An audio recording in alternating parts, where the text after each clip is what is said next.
더하게 하시니라. 아멘. 자, 오늘날 한국교회 그리고 우리가 생각하는 우리 교회가 상당히 과거에 비해서 힘든 시간들을 보내고 있습니다. 쇠락하는 교회, 예배당 문을 닫는 교회도 꽤 많이 있고, 개척했다가 교회를 접어버리는 그런 일들도 있습니다. 그리고 그거는 통계적으로도 나타나고 있습니다. 한국 교회가 2000년 들어서면서 전체적으로 많이 힘들어지는 그 외형적인 모습들이 있고 내부적으로도 그렇습니다. 세상이 교회를 바라보는 시선도 그들이 신앙이 없기 때문에 오해하고 디스카운트하는 부분도 많이 있겠지만은 또 교회가 세상의 소망과 등불이 되어지 못한 그런 모습도 참 많이 있습니다. 왜 그렇게 교회는 매력을 잃어버리게 되었을까? 건물도 있고 조직도 있고 역사도 있고 프로그램도 있고 여러 가지 것들이 다 있고 이전에 하던 것을 그대로 하고 있는 것 같지만은 오늘날 왜 교회는 세상에 또 불신자들에게 또 그 이웃에게 감동을 주기보다는 염려를 끼치는 공동체가 되어버렸는가라고 하는 것들을 우리가 살펴보지 않을 수 없습니다. 그래서 많은 교회가 해답으로 제시하는 게 뭔가 하면 초대교회로 돌아가야 된다, 그렇게 외칩니다. 오늘 우리가 읽었던 이 사도행전 2장에 나타나는 모습을 보면 얼마나 아름답습니까? 서로 물건을 통용하고 재산을 팔아서 나누어서 이웃과 성도와 함께 나누고 날마다 모이는 모습을 보고 우리가 이래야 된다. 물건도 나누고 자주 모이고 재산을 팔고 나눔 바자회도 열고 소그룹도 모이고 전도 프로그램도 가동하면, 그러면 초대교회 모습처럼 우리도 갈 수 있지 않을까, 이렇게 생각을 합니다. 근데 과연 그럴까? 과연 우리가 이런 모습들을 본받는 게 중요한가? 우리가 놓치고 있는 것은 없는가? 라고 하는 것을 살펴봐야 되는데요, 오늘 우리가 읽었던 이 말씀에서 참 이게 본문 구분이 제가 가진 성경에서는 잘 됐다고 보는데 42절과 그 다음에 43절부터 47절까지는 그 좀 구분이 되어 있는 것입니다. 43절부터 47절까지는 보여줬던 초대 예루살렘 교회의 아름답고 환상적인 그 모든 모습들은 우리가 그거를 흉내내고 따라하면 그냥 될 수 있는 게 아니라, 사실 그 모든 것들은 42절에 나타난 그 모습의 결과라고 봐야 되는 것입니다. 이 모든 좋은 열매, 초대교회 그리고 주님이 기뻐하는 교회가 간직한 아름다운 DNA는 42절에 있는 말씀들이 정말로 그 가운데 드러날 때 나타나는 자연적인 현상이다, 이렇게 보는 게 훨씬 더 맞기 때문에 그렇습니다. 이 모든 아름다운 결과가 나타날 수 있었던 그 본질은 뭔가 하면, 그거는 42절에 나타난 그 예루살렘 교회가 어디에 전념하고 어디에 마음을 두고 어디에 그들의 우선순위를 두었는가, 그것을 우리가 확인하면 우리가 어디로 돌아갈 것인가, 무엇에 집중할 것인가, 프로그램을 만들고 행사를 만들고 조직을 잘 구성하면 이 교회 부흥이라는 게 일어나는가, 아니면은 정말로 주님의 몸된 교회가 하나님 앞에 부흥되기를 원한다면 우리가 진짜 전념하고 힘써야 될 것이 무엇인가라고 하는 것들을 살펴보기 원합니다. 우리는 열매를 모방하려고 하지만 주님은 우리에게 묻습니다. 뿌리를 점검하라. 뿌리를 살펴보라. 우리는 그 현상을 그대로 흉내내고 싶어 하지만은 주님은 우리에게 말씀합니다. 본질로 돌아가라.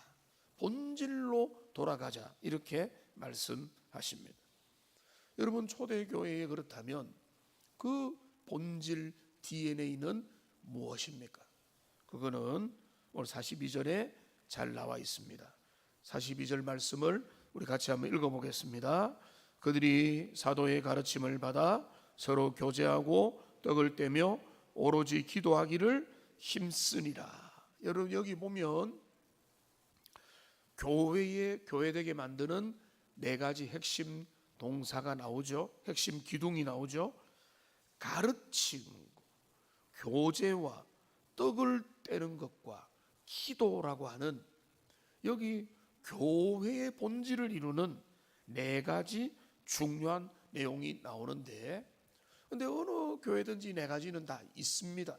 가르치고 교제하고 떡을 떼고 기도하는 거. 근데 여기 여러분 보십시오. 여기 중요한 게 있습니다. 여러분, 강력한 동사 하나가 나오죠. 힘쓰니라 라고 말하고 있습니다. 예루살렘 교회는 여기에 마음을 두고 집중하고 시간을 쓰고 열정과 우선순위를 다 바쳤다는 것입니다. 여기 힘썼다 이 말은 오늘 46절에 나오죠. 날마다 마음을 같이하여 성전에 모이기를 힘쓰고 라고 했습니다. 그 다음에 1장 14절에 보면은 마음을 같이하여 오로지 기도하기에 힘쓰더라. 이 똑같은 단어입니다.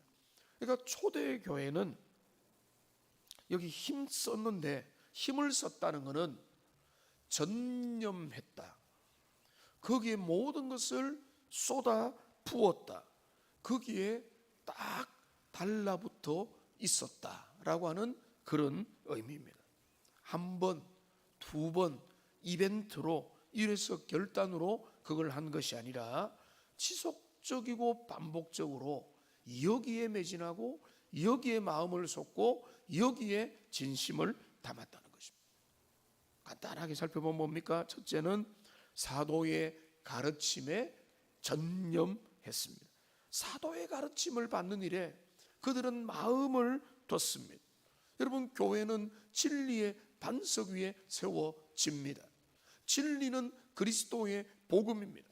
그리스도의 복음은 어떻게 전해집니까? 사도, 그리고 사도적 사역을 하는 주의 교역자를 통해서 그 일들이 전해지게 되는 것입니다. 그러니까 여기 오순절 성령 강림을 통해서 갓 예수님을 믿게 된 3,000명의 초신자들은 어디에 가장 많이 집중했는가 하면 주님의 말씀을 스펀지와 같이 스펀지가 물을 빨아들이듯이 말씀을 받아들였던 것입니다.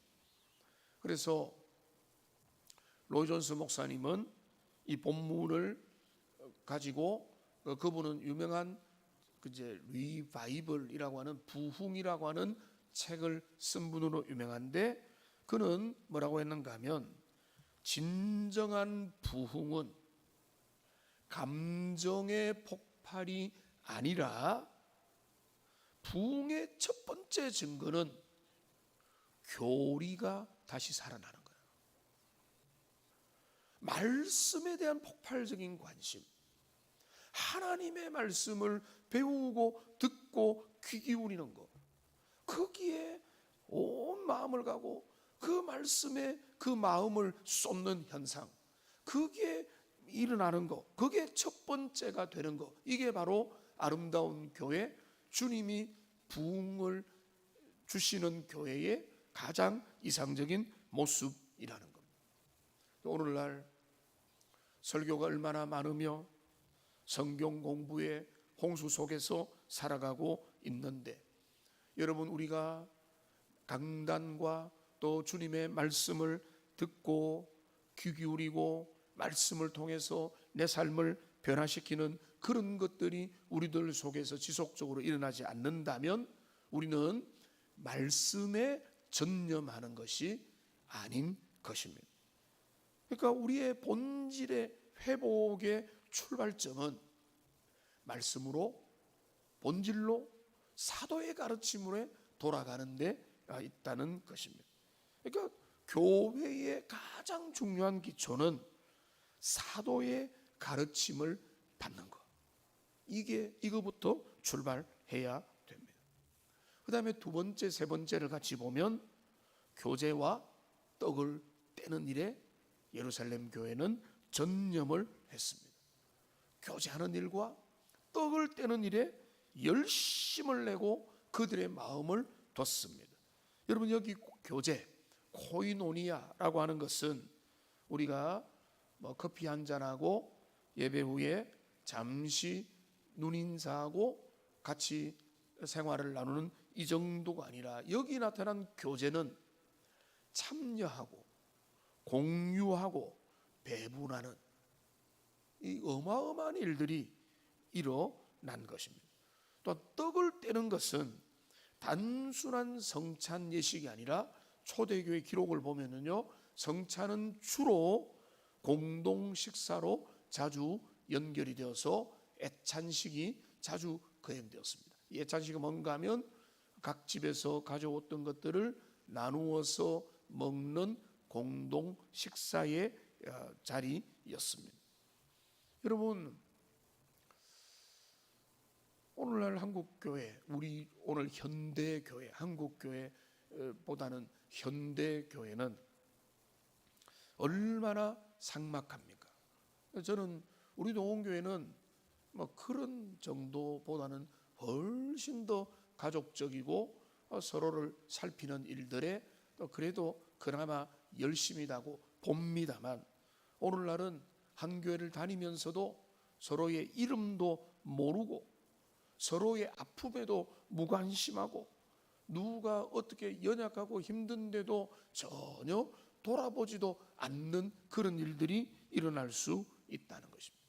그런데 진정한 교제는 무엇입니까? 힘든 사람이 있으면은 그 사람을 방문하여 격려하고, 또 필요하면은 연로하신 어른들이 계시면은 반찬을 만들어서 또 조용히 섬겨 드리고, 또 손을 잡고 위로하고 격려하고, 그렇게 하는, 그게 진정한 코이노니아고 떡을 떼는 일이라는 것입니다.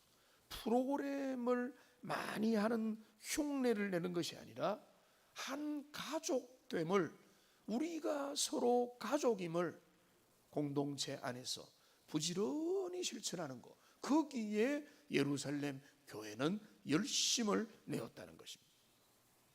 그 다음에 네 번째, 그들이 집중했던 것은 무엇입니까? 오로지 기도에 전념했습니다. 오로지 기도하기를 힘썼다. 여러분, 초대 교회는 기도로 탄생한 공동체입니다. 1장 14절에 보면은 마음을 같이하여 오로지 기도하기에 힘썼다. 너희는 이 성에서 하늘에서 능력이 임할 때까지 기다리라. 간절히 기도하고 또 기도하고 기도하기를 힘쓰니까 그 기도하는 가운데 성령의 능력을 받아서 주님이 원하시는 대로 열심히 사역을 했다는 것입니다.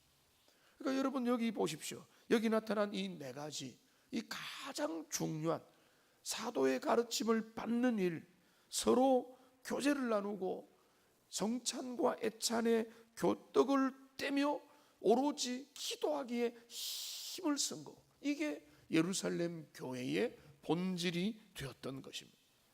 이거를 열심히 한 게 사실상 전부였습니다. 그들이 이것도 하고 저것도 하고 많은 것들을 한 것 같지만은 그들이 집중하고 그들이 마음을 쓴 것은 바로 여기에 그들의 마음을 쓴 것입니다. 근데 그때 어떤 일이 일어났습니까? 그 본질에 집중했을 때 나타난 그 결과가 무엇인가? 그 43절 이후에 모든 모습들이 나타나게 되는데요, 첫째는 뭔가 하면 거룩한 경외심이 임했습니다. 43절을 보십시오. 사람마다 두려워하는데 라고 했습니다. 사람마다 두려워한다. 함부로 여기지 않았다는 것입니다. 시시하게 여기지 않았다는 것입니다. 두려워한다는 것은 한마디로 말하면 거룩한 경외심입니다. 하나님이 살아계시는구나, 하나님의 역사, 주님의 임재, 주님이 지금 역사하시는구나 라고 하는 거룩한 경외감, 두려워하는 마음들이 그 모든 회중들 가운데 가득히 있었다는 것입니다. 솔로몬이 성전을 완공하고 온 마음을 다하여 주님 앞에 나아갔을 때 여호와의 영광이 온 성전에 구름처럼 가득 임했을 때 제사장들은 그 영광 앞에서 능히 서서 섬기지 못했다, 이렇게 말하고 있습니다. 그게 바로 경외요 두려워하는 마음이라는 것입니다. 여러분, 교회가 많은 것을 하는 것이 아니라 주의 말씀에 집중하고 교제하고 성찬의 떡을 떼며 기도에 힘쓸 때 하나님께서 임재하시는 겁니다. 주님이 임재가 나타나면 우리는 하나님의 거룩한 은혜 가운데서 떨림을 가지고 주님 앞에 예배하며 찬양하며 살아가게 되는 것입니다. 여러분, 오늘날 무엇이 중단되었습니까? 오늘 우리가 정말로 사모해야 될 것은 무엇입니까? 여러분, 우리는 이거를 하면 된다, 저거를 하면 된다, 이렇게 되면 될 거다라고 방법을 이야기하지만 주님은 우리에게 방법을 말씀하지 않습니다. 주님은 우리에게 거룩한 주님의 임재를 너희의 삶에서 경험해야 된다. 언제 그 임재가 나타납니까?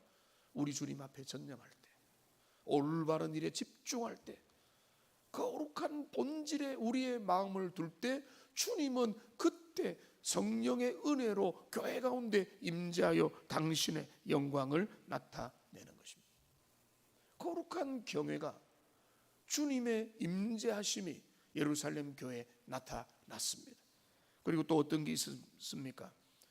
이거는 급진적인 나눔들이 일어나게 되었습니다.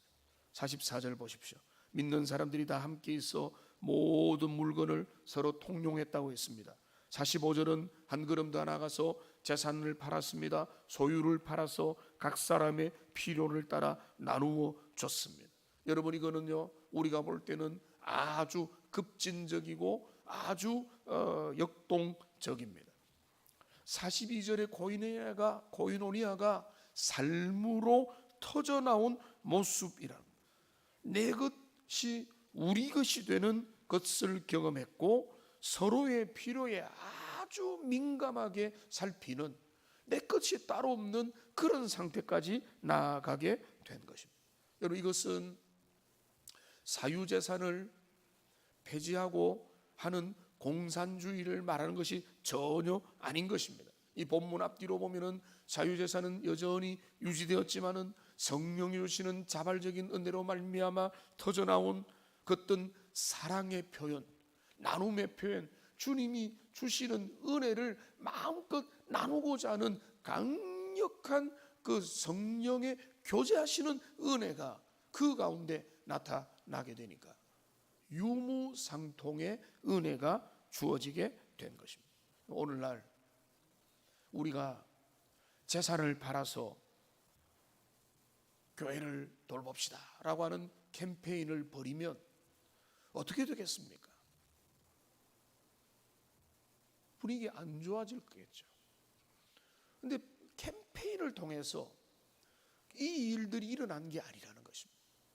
이렇게 돼야 된다라고 하는 의무 조항 때문에 일이 난 게 아니라 자원하는 일들이, 성령께서 그들의 마음을 주시고 그들 마음 가운데 내가 이것을 내놓겠다 저것을 내놓겠다고 하는 거룩한 헌신들이 주어지게 되면서 교회는 폭발적인 은혜와 사랑이, 그 가운데 교제가 나타나게 됐다는 것입니다.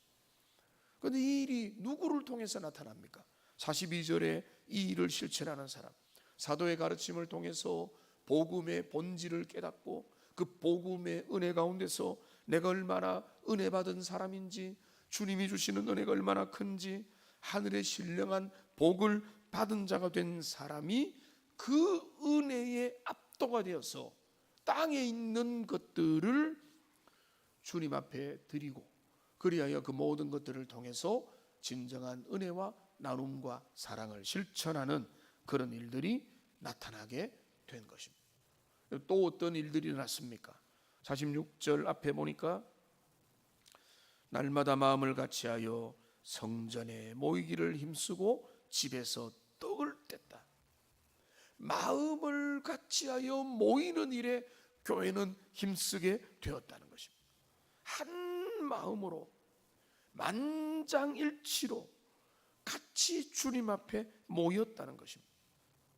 교회에 모여서 또 집에서 모여가지고 함께 교제하고 사랑을 나누고 말씀을 나누고 교제하는 공적인 예배와 삶의 예배가 분리되지 않는 그런 모습을 보여줬다는 것입니다. 여러분, 이제 말씀을 한번 정리해 보십시오. 교회가, 예루살렘 교회가 본질에 집중할 때, 본질을 회복하고 내실을 다지니까 그 능력이 교회 안에서뿐만 아니라 교회 밖으로 흘러나가게 되었습니다. 46절 뒷부분을 보니까 기쁨과 순전한 마음으로 음식을 먹는, 그 안에 기쁨과 정말로 꾸며내지 않는 진실한 마음들이 교회 안에 가득하게 되었고, 47절 보니까 온 백성이 하나님을 찬미하며 하나님 온 백성에게 칭찬을 받았다. 왜요? 그거는 그들이 세상과 달랐기 때문입니다. 세상과 전혀 다른 이기심이 가득한 로마 사회에서 여호와를 경외하고 모이기에 힘쓰고 사랑하고 나누고 구제하고 살피는 그 모든 모습들을 보면서 이들은 누구냐? 이들은 도대체 어떤 사람이냐? 이들 가운데 어떤 일들이 일어나고 있느냐라고 세상은 충격을 받고, 세상은 도전을 받고, 세상은 교회로 몰려오게 된 것입니다. 이들의 DNA가 있는 이 공동체가 강력한 메시지요 전도지가 되어 있었다는 것입니다. 그래서 결론이 뭡니까? 47절 뒷부분에 보십시오. 주께서 구원받는 사람을 날마다 더하게 하시니라. 교회가 사람들 전도하는 일에 프로그램을 그냥 돌리면 성장하는 것이 아니고, 42절에 있는 대로 열심히 교회가 본질에 집중할 때 주께서 이 모든 일들을 허락해 주셨다는 거죠. 주님이 더하게 하셨다. 우리는 그런 소리들을 많이 하고 많이 듣습니다. 이렇게 해야 됩니다. 저렇게 해야 됩니다. 이렇게 하면 됩니다. 저렇게 하면 됩니다. 여러분, 교회 부흥은 그렇게 해서 되는 게 아닙니다. 교회 부흥은 주님이 주시는 겁니다. 오직 주님께서 그 일들을 허락해 주시는 겁니다. 그런데요, 오늘 주님이 우리에게 방법을 말씀하십니다. 주님이 그 일을 어떻게 허락하시는가? 교회가 본질에 전념할 때 주님은 그 은혜를 우리에게 주시는 겁니다. 여러분, 우리는 돌아봅니다. 말씀과 기도에 대한 전념이 우리에게 있었는가? 삶과 재물을 나누는 진정한 사귐이 우리에게 있었는가? 한 마음으로 주님 앞에 모이는 열정이 우리들 가운데 있었는가? 꾸밈 없는 순전한 기쁨이 우리에게 있는가? 여러분, 42절의 본질이 빠진 나눔은요, 공허한 인본주의에 빠져버리고 맙니다. 42절의 본질이 빠진 모임은 비상적인 사교 클럽이 될 수밖에 없고, 42절의 본질이 빠진 기쁨은 값싼 낙관주의가 될 수밖에 없다는 것입니다. 그러므로 우리는 70주년을 맞이한 지금 우리는 그냥 기뻐하고 자축하는 시간이 아니라 주님 앞에서 우리 자신을 돌아보고 다시 본질로 돌아가는, 그리고 회개하면서 주님의 얼굴을 구하는 그런 은혜의 시간이 되어야 될 것입니다. 주께로 돌아가고 사도의 가르침을 받고 교제하고 떡을 떼고 기도에 힘쓸 때 주님은 그 시대에 그 공동체 가운데 하나님이 예비한 은혜를 베풀어 주실 것입니다. 그것을 사모하고 거기에 마음을 두고 그 은혜 받는 일에 힘쓰는 그 초대교회 교회 부흥의 본질적인 DNA를 우리에게 다시 회복시켜 달라고 기도하는 저와 여러분 되기를 주님의 이름으로 축복합니다.